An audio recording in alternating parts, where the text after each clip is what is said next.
I always thought that the happiest moment of my life would be the day I walked down the aisle. But instead, it became the day my heart broke and healed at the exact same time. I still remember standing in that crystal-bright hotel ballroom, the chandeliers glowing like captured stars above me. The Blackwell family, my soon-to-be-in-laws, sat in the front rows, dressed in glitter and cold smiles. Everything was perfect, at least on the surface. The music played soft and sweet. The guests whispered in excitement, and I stood there, clutching my bouquet, trying to breathe. Before we begin, please take a moment to leave a comment telling us what everyday sound always gives you a fright and subscribe to the Voices of Our Mothers channel. We're building a community focused on finding strength when you least expect it. Now, back to the chilling truth lurking next door. Now let's get back to the story. Then the doors opened, and my mother walked in. My sweet mama, Eleanor, wearing the same soft blue dress she had worn for nearly 10 years.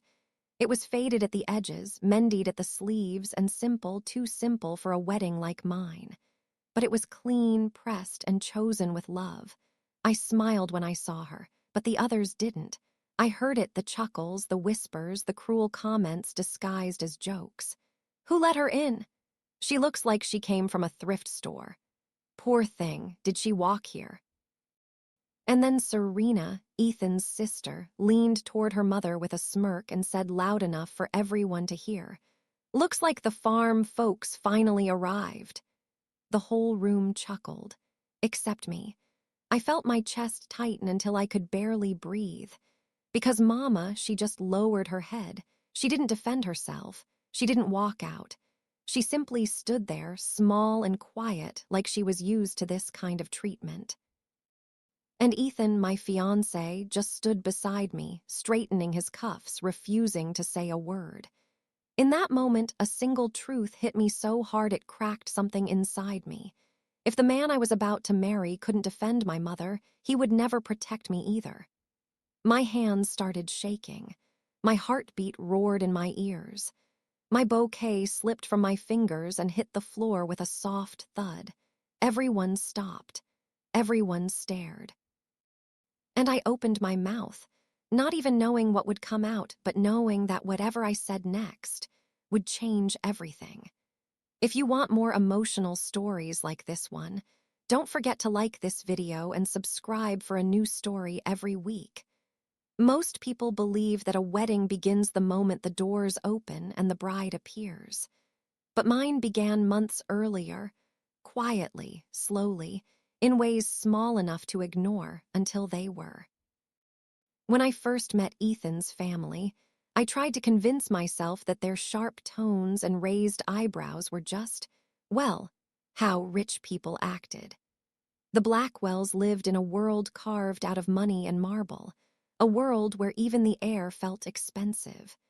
Their home was all cold elegance, polished floors, white furniture nobody dared to sit on, and portraits of people who stared down at you like they were judging your dreams. I remember the first dinner we had at their house. I had worn my nicest dress, peach-colored, simple, nothing designer, but Mama had ironed it for me with her old, sputtering iron. I felt good in it, confident. But the moment we entered the Blackwell dining room, that confidence cracked. Serena, Ethan's sister, looked me up and down and smirked. "Oh, that's cute," she said, like I was a child who tried to wear her mother's shoes. His mother, Vivian Blackwell, added delicately, "Next time, let me know. I can send you a list of proper evening wear stores. Some things fit certain families better." My cheeks had burned, but I swallowed the sting, telling myself, it's just nerves. They'll accept me eventually. But acceptance never came. Only tolerance, thin and brittle. My mother, Eleanor, had raised me alone after my father passed away when I was 8. She worked in a local sewing shop, doing alterations for weddings she could never afford to attend. She never complained. She never asked for anything. She just stitched fabric while stitching my future, one thread at a time. Growing up, I thought her hands were magic, but to Ethan's family, they were working-class hands, untainted by wealth, unworthy. Whenever Mama visited, she wore her kind smile like armor.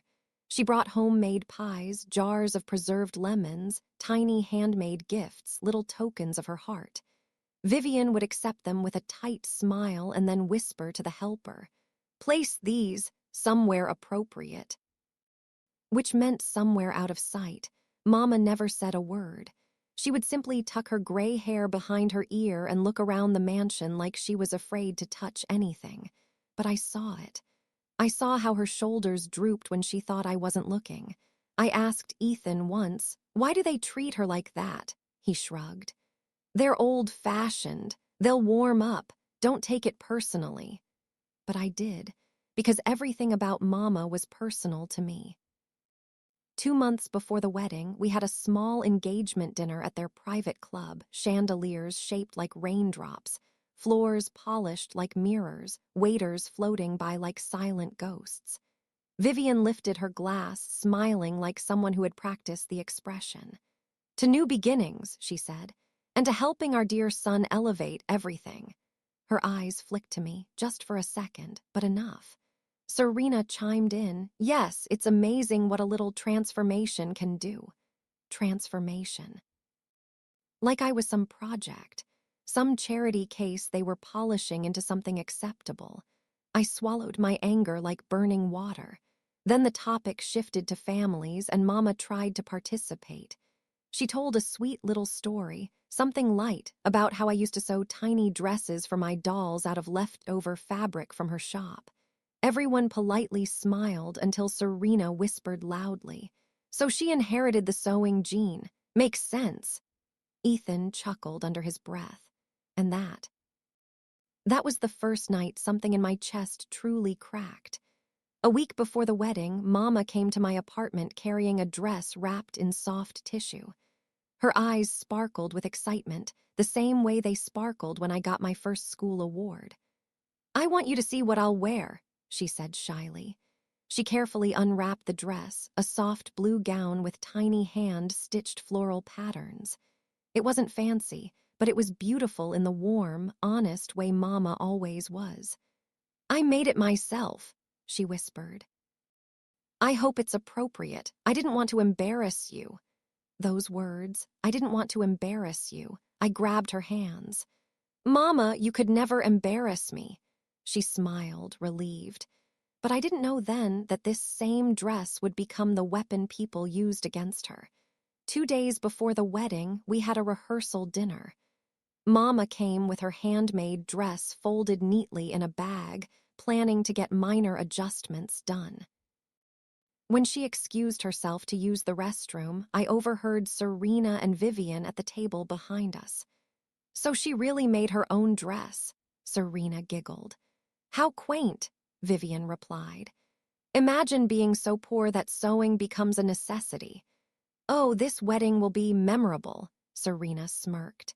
Ethan didn't defend us. He just kept scrolling on his phone, like the humiliation of the 2 women he claimed to love didn't concern him. That night I cried in my car. Because deep down I knew, I wasn't marrying into a family, I was marrying into a storm. But love makes you blind in the most dangerous ways. And I wanted to believe Ethan was different from them. Kinder, better. On the morning of the wedding, Mama knocked on my dressing room door with a small brown bag in her hands. "I brought you something," she said softly. She handed me a hand-embroidered handkerchief, cream fabric with tiny blue flowers. "I made this for you when you were 5, she said. "I saved it for your wedding day." My eyes stung. I hugged her tight. If the world had paused right then, I would have been happy forever. But life doesn't pause when hearts are about to break. Just an hour before the ceremony, I overheard something that should have ended the wedding right then.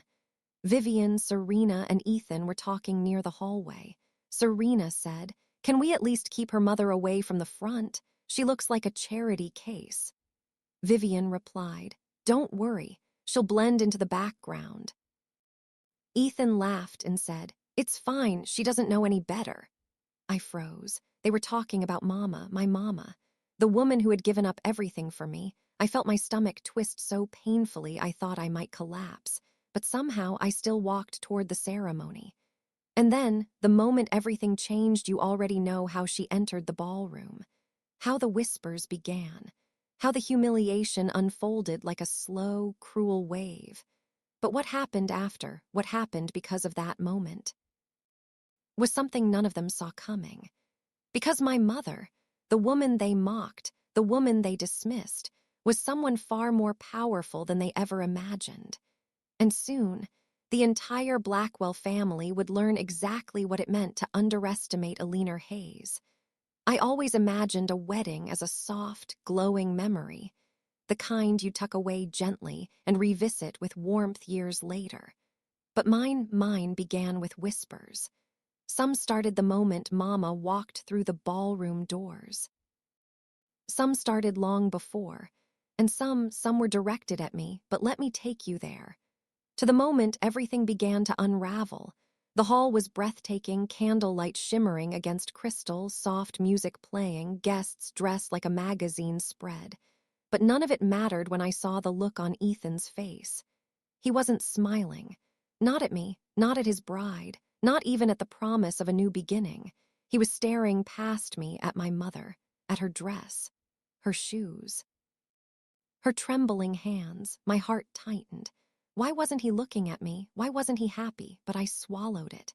The way women swallow fears on their wedding day because backing out would be dramatic. As I moved down the aisle, I kept thinking, please don't embarrass her. Please don't embarrass her. Please don't embarrass her. But humiliation doesn't need permission. As Mama took her seat, I heard it, the first whisper from a woman in a silver dress. She sewed her own gown. Who still does that? So rustic. Rustic. They said it like a curse word. Mama didn't look at them. She kept her eyes on me, smiling the small, brave smile she always wore when she was trying not to cry. She didn't know they weren't whispering about her dress. They were whispering about me, the girl who had married up, the girl who didn't fit, the girl who wasn't a Blackwell. And Ethan, he just kept straightening his cufflinks, pretending everything, including the slow tearing of his bride's dignity, was normal. That should have been my second warning. The first had been the engagement dinner. The third was coming soon. When Ethan began his vows, he didn't speak with tenderness. He didn't talk about love or loyalty or choosing each other. He talked about building a better future and becoming the best version of ourselves. At first, it sounded noble, but then he added, "And I promise to guide you through the expectations that come with joining our family."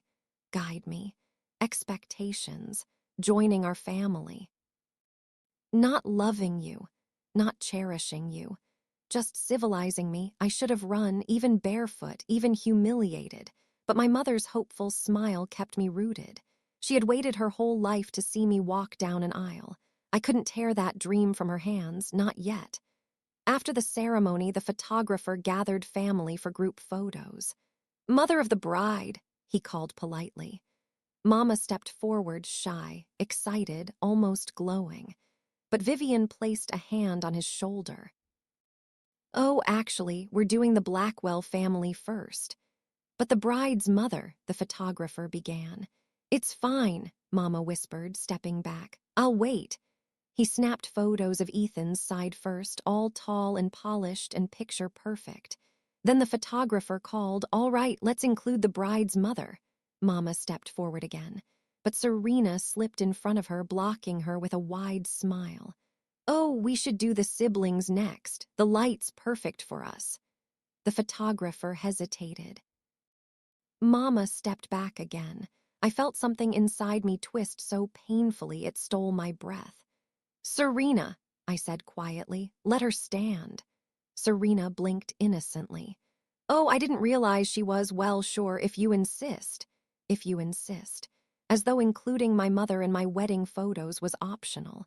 As though she weren't the entire reason I was standing there. Mama stood beside me, trying to smile naturally, but her lips trembled. Her hands shook slightly. That's when I saw Ethan's expression. Annoyed, embarrassed, almost bored, like this moment meant nothing to him. Like this moment one mama had waited decades for was a nuisance. I wanted to scream, cry, leave, but I didn't. That came later. The reception hall glowed with gold chandeliers and tall white floral arrangements. Guests took their seats, conversations humming like bees.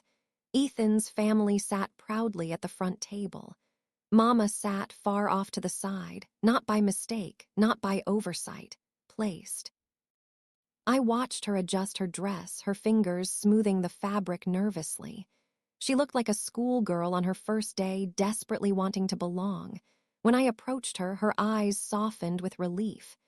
"You look beautiful, sweetheart," she whispered. "You should be at the family table," I whispered back. She smiled gently. "That table is for important people." "You're important," I insisted. Her eyes glistened. "Not to them." Vivian stood for her speech, raising her glass with practiced elegance. "We welcome our son's new bride," she said. "She brings charm and a different kind of upbringing to our family." Different upbringing. The ballroom choked on the implication.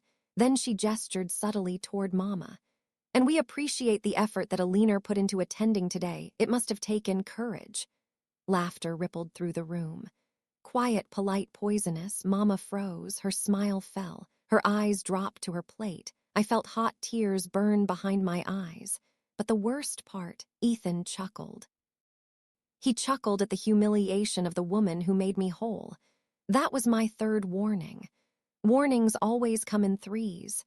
Halfway through dinner, I noticed Mama's seat was empty, her plate untouched, her bag still on the chair.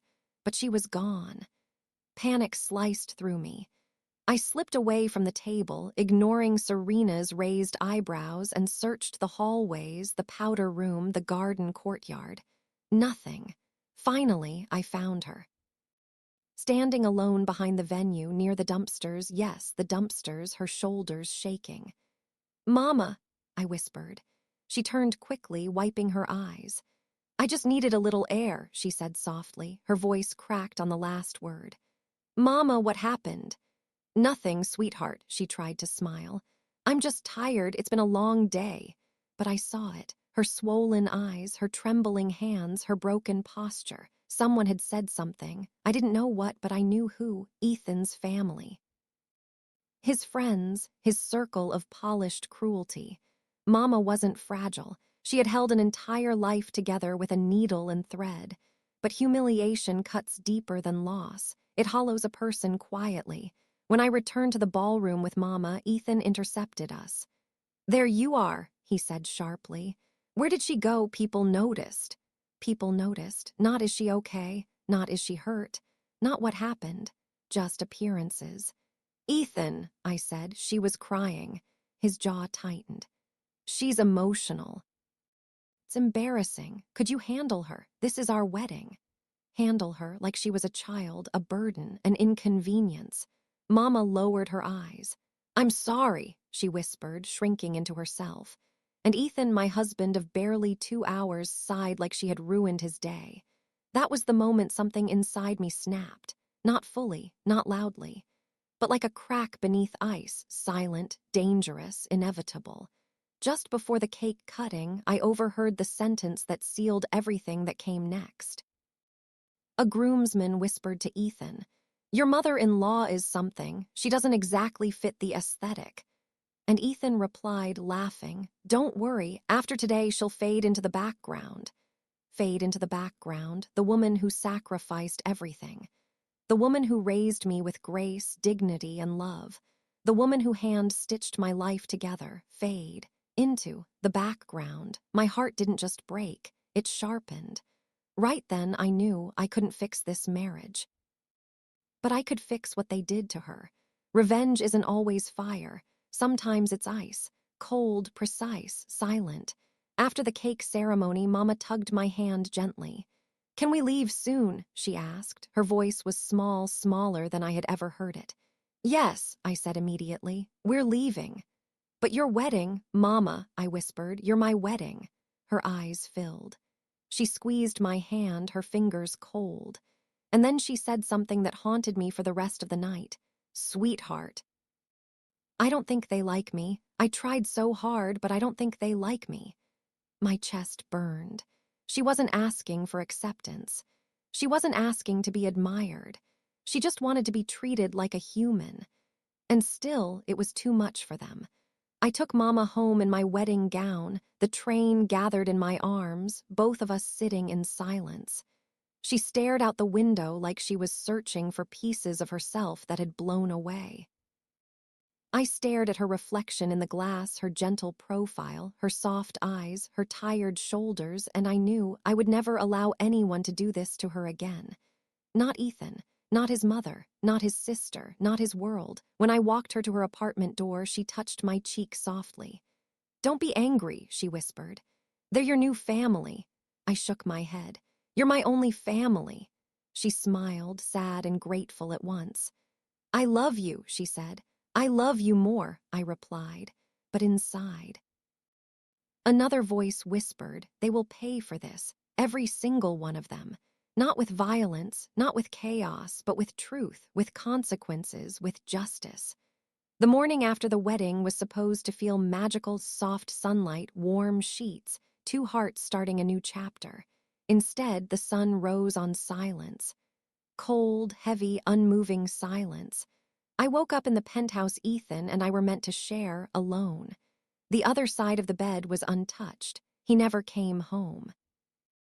My wedding dress still lay draped across a chair, wrinkled and lifeless. Mama's perfume lingered faintly in my hair, and memories of humiliation washed over me like bruises beneath the skin. My hands shook, not from heartbreak, from clarity. At 7:42 a.m., my phone rang. I scrambled for it, thinking it was Mama checking on me. But the name on the screen froze the breath in my lungs. Victoria Blackwell. I swallowed hard and answered. "Good morning, Chloe," she said, her voice smooth but sharp. "I hope you rested." Rested. The word felt like a mockery. "I'd like you to come to the Blackwell estate at 10, she said. "We have a few matters to discuss."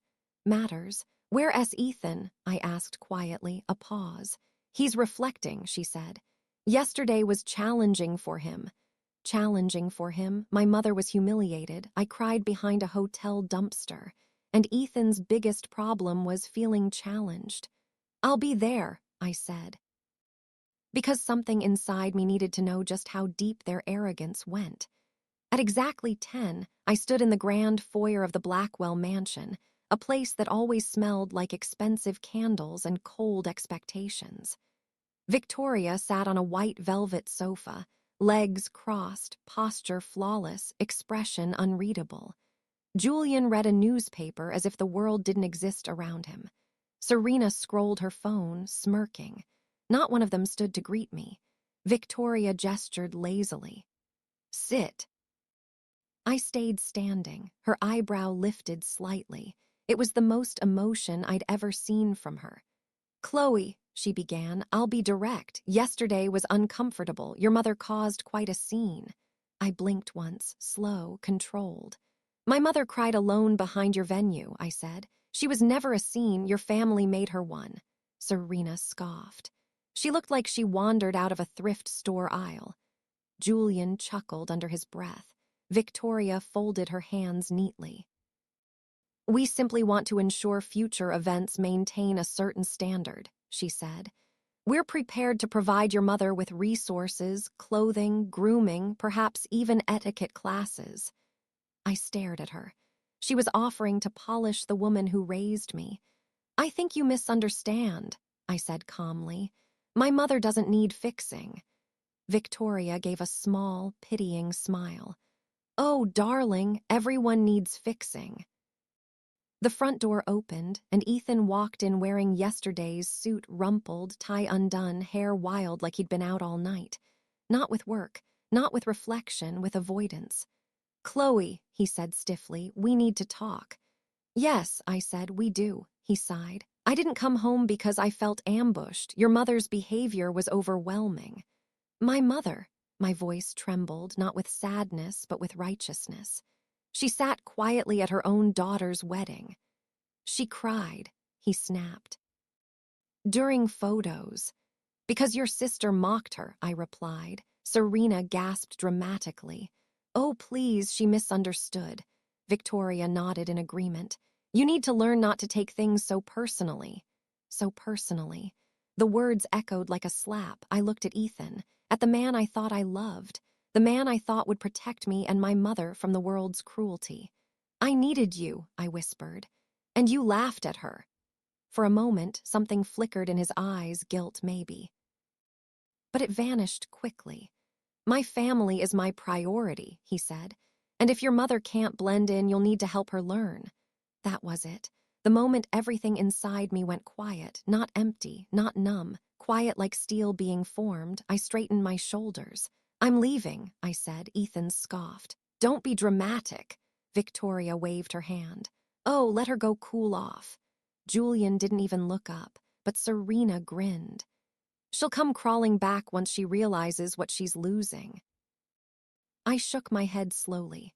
No, you misunderstand. I'm leaving this house, this marriage, this family. Ethan's eyes widened. You're what? I'm done. The silence afterward felt like the universe holding its breath. You can't just walk away, Ethan said. We had a wedding. No, I corrected softly. You had a wedding, I had a warning. And I turned to leave. My heels clicking on their marble floor felt like bullets. Each step a vow. I will not let them hurt her again. I will not shrink myself to fit their world. I will not let their wealth buy my silence. When I reached the door, I heard Serena whisper, She'll regret this. But my hand on the brass handle didn't even tremble. I wasn't regretting. I was remembering every tear my mother hid, every insult she swallowed, every sacrifice she made so I could stand here today. If pain creates purpose, then humiliation creates revolution. When I got to Mama's apartment, she opened the door with her soft, warm smile, the smile that always made me feel whole. But her eyes, they were still red. Mama, I said, my voice breaking for the first time all day. I left the Blackwells, I left Ethan. I couldn't let them treat you like that. Her hand flew to her mouth. Oh, sweetheart, you walked away from everything.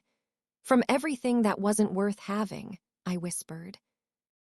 We sat on her old couch, the same couch she'd bought second-hand 17 years ago, and suddenly she looked so small, so fragile, so guilty. I didn't want you to lose your future because of me, she said softly. I grabbed her hands. You are my future. She closed her eyes tightly. Chloe, there's something I have to tell you. My heart stopped. Then she said the words that rewrote everything. I'm not poor. I stared at her, confused. I've never been poor, sweetheart. I'm a billionaire. The room spun. The world expanded. She continued, tears slipping down her cheeks. I hid it to raise you with values. I wanted you to know compassion, hard work, humility, not the arrogance of the rich. I wanted you to be kind because I grew up seeing what money does to people. My mouth fell open. Mama, what are you saying? I own property, investments, companies, more than the Blackwells could ever imagine. I kept it quiet so you become the woman you are today. Silence swallowed the room. Then she said the words that shaped the turning point of my life. And now I'm giving it all to you. Mama, you walked away from the world's cruelty to protect me. Now I'm giving you the power to protect yourself. I burst into tears, not because of the money, not because of the empire, but because of the love. Love strong enough to build a fortune quietly and hand it over without hesitation. Eleanor Hayes wasn't just a mother. She was a storm, a legacy, a quiet superpower. And she had just set me free. I wiped my tears. Mama, what do you want me to do with all this? She looked at me gently. Whatever your heart tells you. And my heart whispered, they mocked the wrong woman, they underestimated the wrong daughter, and now they will learn who they laughed at, not with hatred, not with chaos, with justice. A quiet, unstoppable justice. And with that realization, I became someone new, not a bride, not a victim, a force. The kind that doesn't announce itself. The kind that walks into a boardroom silently and walks out owning the building. The Blackwells had cast us aside like nothing. Now they were about to discover we were everything. The morning after Amina's breakdown felt strangely quiet, as if the entire house was holding its breath. Sunlight filtered through the thin curtains, casting faint gold patterns on the marble floor. The world outside continued as normal traffic horns in the distance, a vendor shouting about fresh fruit, a baby crying somewhere nearby, yet inside everything had changed. Amina sat upright in bed, not because she felt strong, but because she finally understood what needed to be done. She placed a trembling hand over her chest, inhaling deeply.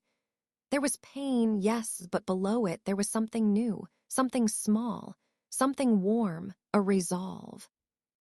For the first time in years, she wasn't waking up for her husband or her duty or fear of what would happen if she disappointed someone. She was waking up for herself, and that alone felt like rebellion. As she walked into the living room, she found her mother arranging dishes on the dining table, but Amina could tell she had been watching the doorway, waiting. "How are you feeling?" her mother asked gently. Amina hesitated, not because she didn't know the answer, but because she didn't know how to say it. "I'm tired," she admitted, "but lighter." Her mother nodded, eyes softening with a mix of empathy and pride. "You said everything you needed to say. That alone is a weight off the soul."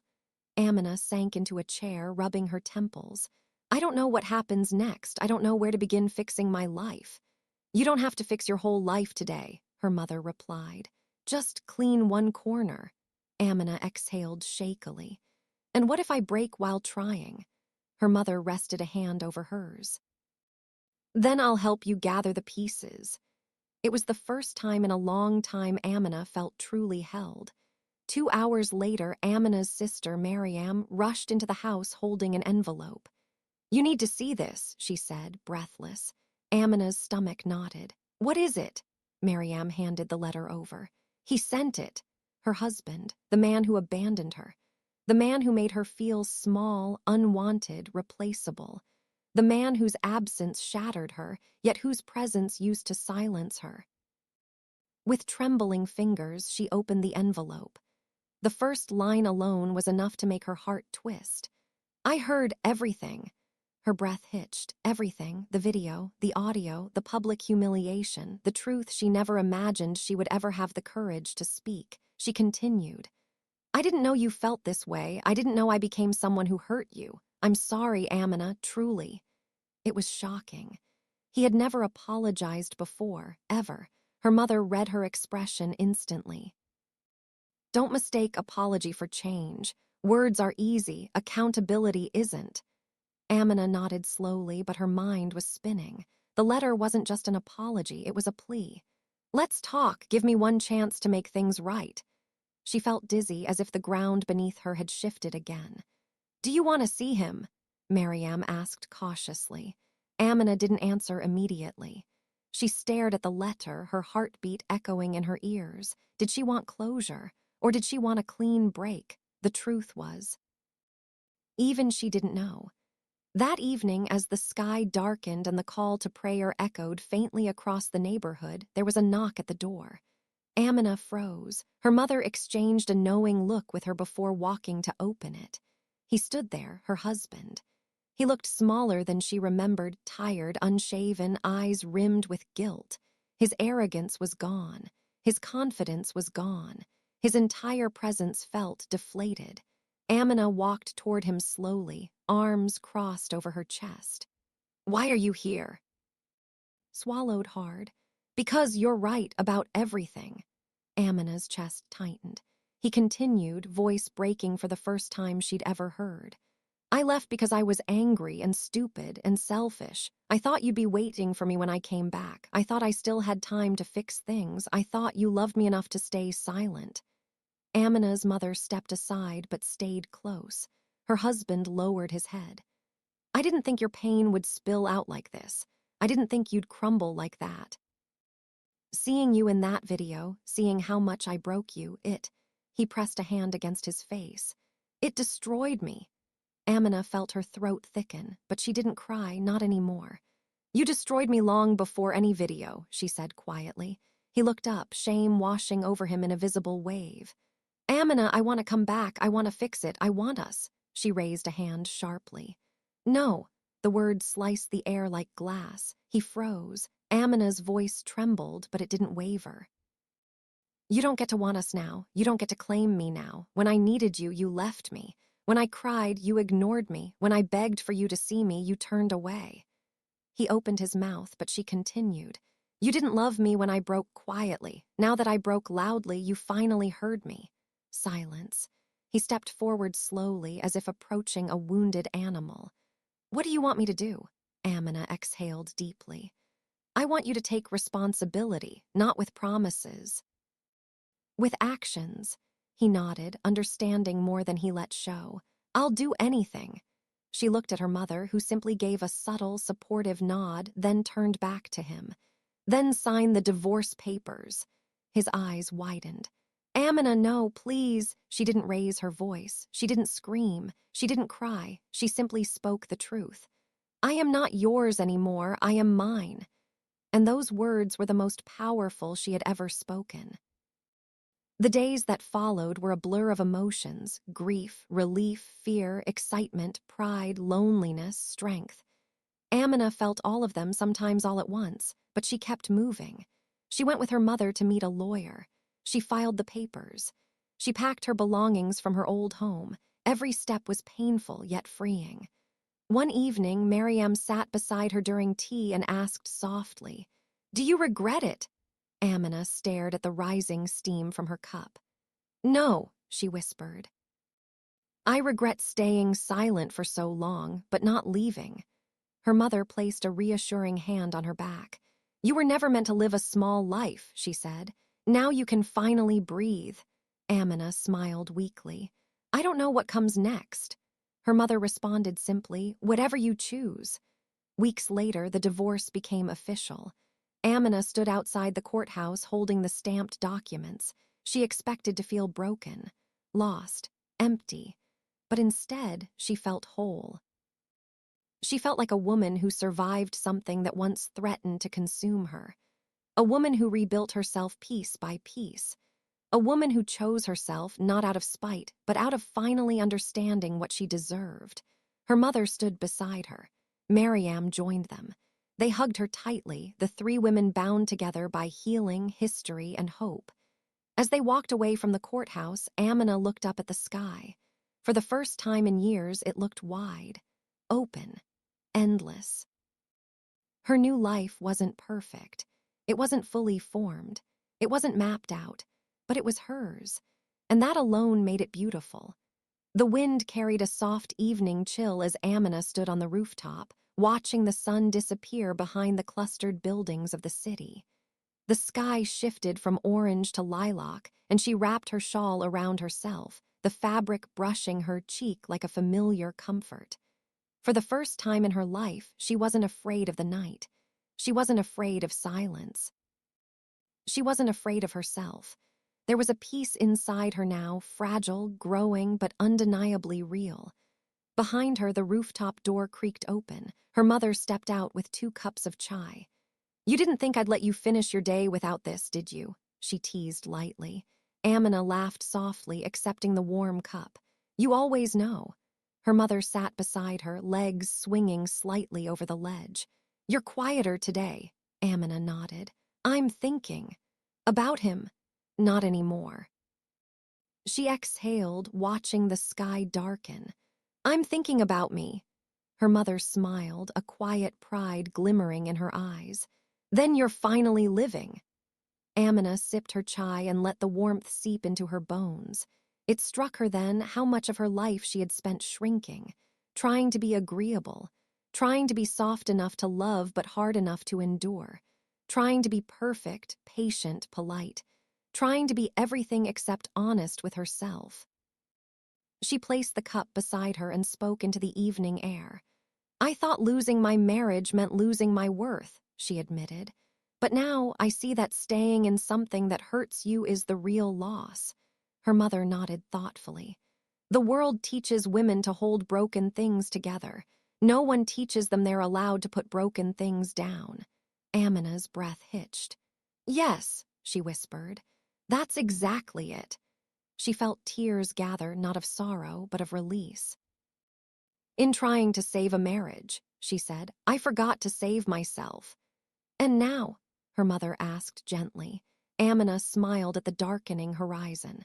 Now I choose me.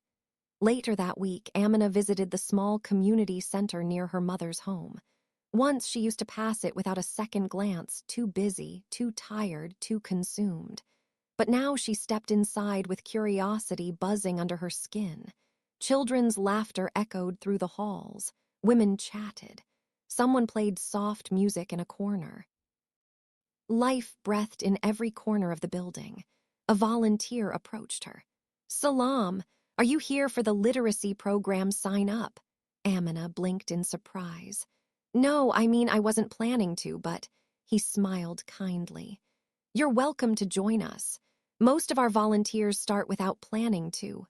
Volunteers. Amina remembered how she once loved helping others before marriage turned her world into survival. She took the pen and signed the form. That evening, she taught her first small group of girls, reading simple words, tracing letters, laughing when someone drew a crooked line. She felt alive. It wasn't a grand transformation. It wasn't dramatic. It wasn't glamorous. It was small, steady, and healing. Sometimes the best beginnings are quiet. One evening, weeks after the divorce, Amina found a message from her ex-husband on her phone. I hope you're okay. I hope you're happy. She stared at it for a long moment. And then, without anger, without longing, without fear, she deleted it, not from spite, but because she no longer needed anything from him. Not his apology, not his regret, not his love. She had given herself everything she once begged from him, and that was her closure. Amina sat with her mother on the rooftop again a week later, the city lights shimmering like scattered stars. Do you think people will understand my story? She asked quietly. Her mother reached over and tucked a strand of hair behind her ear, just like she used to when Amina was a child. They will, she said, because your pain is not uncommon, and your courage is not small. Amina leaned her head on her mother's shoulder. What's the lesson, Mama? If someone asked me, what should I say? Her mother answered without hesitation. Tell them that silence is not strength. Tell them that love without respect is a burden. Tell them that you are not selfish for choosing yourself. Tell them that healing begins the day you stop apologizing for being hurt. Amina felt tears slip down her cheeks. And tell them, her mother added softly, that no matter how lost a woman feels, she can always rebuild her life, not because she is unbreakable, but because she is allowed to break and rise again. Amina closed her eyes. That was the truth. That was the moral.